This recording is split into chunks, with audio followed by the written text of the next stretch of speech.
La Iglesia de Jerusalén. Los que recibieron su palabra fueron bautizados, y se añadieron aquel día como 3.000 personas. Hechos 2:41.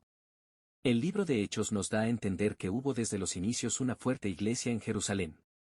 Sin embargo, después de sus primeros capítulos, ese mismo libro nos dice muy poco acerca de la historia de aquella comunidad original. Esto se entiende, pues el propósito del autor de Hechos no es escribir toda una historia de la Iglesia, sino más bien mostrar cómo, por obra del Espíritu Santo, la nueva fe fue extendiéndose hasta llegar a la capital del imperio. El resto del Nuevo Testamento nos dice aún menos acerca de la Iglesia de Jerusalén, puesto que en este caso también la mayor parte de los libros del Nuevo Testamento trata acerca de la vida de la Iglesia en otras partes del imperio.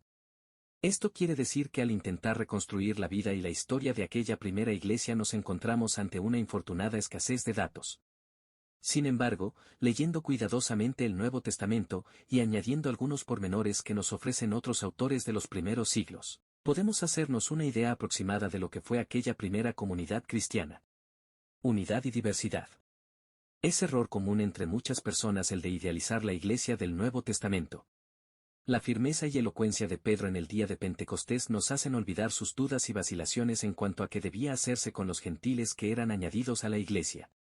Y el hecho de que los discípulos poseían todas las cosas en común frecuentemente eclipsa las dificultades que esa práctica acarreó, según puede verse en el caso de Ananías y Zafira, y en la murmuración de los griegos contra los hebreos, de que las viudas de aquellos eran desatendidas en la distribución diaria, Hechos 6:1. Este último episodio, que se menciona como de pasada en Hechos, nos indica que ya en la primitiva iglesia comenzaban a reflejarse algunas de las divisiones que existían entre los judíos en Jerusalén. Según hemos mencionado en el capítulo anterior, durante varios siglos Palestina había estado dividida entre los judíos más puristas y aquellos de tendencias más helenizantes. Es a esto que se refiere Hechos 6:1 al hablar de los griegos y los hebreos. En aquellos días, como creciera el número de los discípulos, hubo murmuración de los griegos contra los hebreos, de que las viudas de aquellos eran desatendidas en la distribución diaria. No se trata aquí verdaderamente de judíos y gentiles, pues todavía no había gentiles en la iglesia, según nos lo da a entender más adelante el propio libro de Hechos, sino más bien de dos grupos entre los judíos. Los hebreos eran los que todavía conservaban todas las costumbres y el idioma de sus antepasados, mientras que los griegos eran los que se mostraban más abiertos hacia las influencias del helenismo. Es posible que algunos de ellos hayan sido judíos que habían regresado a Jerusalén después de vivir en otros lugares, quizá en algunos casos por varias generaciones. En todo caso, la mayor parte de ellos llevaban nombres griegos, y es de suponerse que, además del arameo de la región, hablaban también el griego.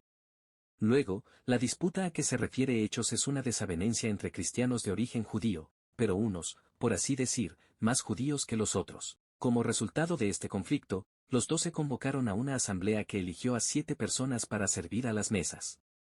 El sentido exacto de esta función no está del todo claro, aunque no cabe duda de que lo que los 12 tenían en mente era que los 7 se dedicarían a labores administrativas, mientras ellos seguían predicando. Pero sí hay dos cosas que resultan claras al leer todo el libro de Hechos. La primera de ellas es que los 7 eran representantes del grupo de los griegos. Todos ellos tenían nombres griegos y que el propósito de su elección era entonces darles cierta representación a ese grupo. La segunda es que desde muy temprano por lo menos algunos de los 7 se dedicaron también a la predicación y a la tarea misionera. El capítulo 7 de Hechos está dedicado a Esteban, uno de los 7 que hacía grandes prodigios y señales entre el pueblo, Hechos 6:8. Y Esteban, lleno de gracia y de poder, hacía grandes prodigios y señales entre el pueblo. Al leer el testimonio de Esteban ante el concilio, nos percatamos de que su actitud hacia el templo no es del todo positiva, Hechos 7:57 y 58. Entonces ellos, dando grandes voces, se taparon los oídos y arremetieron a una contra él. Y echándole fuera de la ciudad, le apedrearon, y los testigos pusieron sus ropas a los pies de un joven que se llamaba Saulo. El concilio, que está compuesto principalmente por judíos antihelenistas, se niega a escucharle y le apedrea. Esto contrasta con el modo en que el mismo concilio había tratado a Pedro y a Juan, quienes fueron puestos en libertad después de ser azotados, Hechos 5:40, y convinieron con él, y llamando a los apóstoles, después de azotarlos les dijeron que no hablasen en el nombre de Jesús y los pusieron en libertad. Además, es de notarse el hecho de que cuando se desató la persecución y los cristianos se vieron obligados a huir de Jerusalén, los apóstoles pudieron permanecer en la ciudad santa.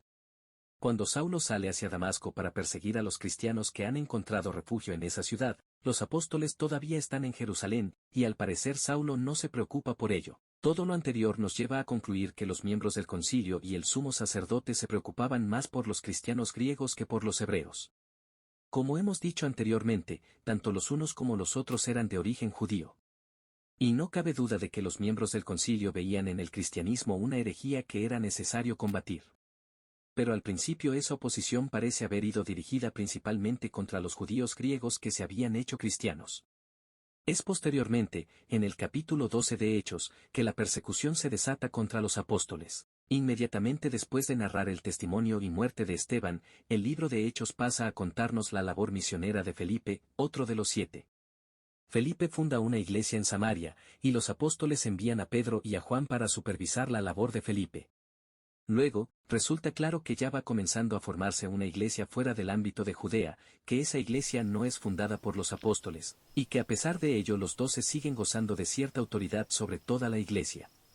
Después de esto, en el capítulo 9, Hechos empieza a hablarnos de Pablo, y la iglesia fuera de Palestina se va volviendo cada vez más el centro de la narración.